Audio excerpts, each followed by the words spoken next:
The gospel is just as plain in the Old Testament as it is in the New Testament.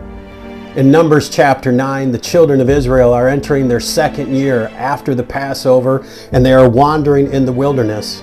God tells them to remember the Passover, and Moses gives them a warning about the Passover in verse 12 of Numbers 9.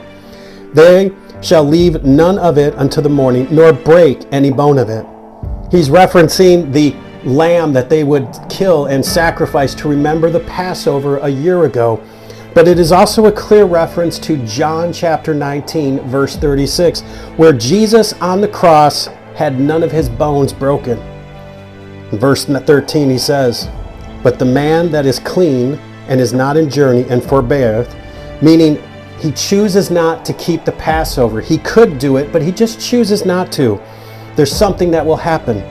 Even the same soul, that's that person, that's who he is, that same soul shall be cut off. It means death. They are going to experience death from among his people, because he brought not the offering of the Lord in his appointed season. That man shall bear his sin. You see, you can bear the punishment for your sin, but why would you when there's another option? The other option is that you could let the lamb.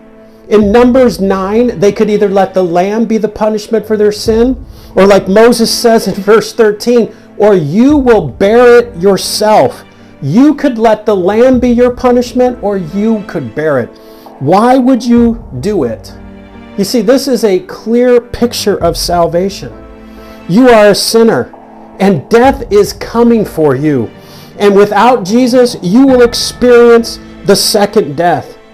I don't know where hell is, and I don't really care about all the things that the Bible says about hell. The one thing that I care about, hell is wherever Jesus isn't. And that's where I want to be, wherever Jesus is. You see, you could bear the punishment for your sin, or you could let Jesus, what he did on the cross, what's pictured here and all the way back in Numbers chapter 9, what Jesus would do on the cross, Moses is reminding them of. See, you could take the punishment yourself, but why would you? Or you could let Jesus, what he did on the cross, be the punishment for your sin. Accept Christ today. Today is the day of salvation.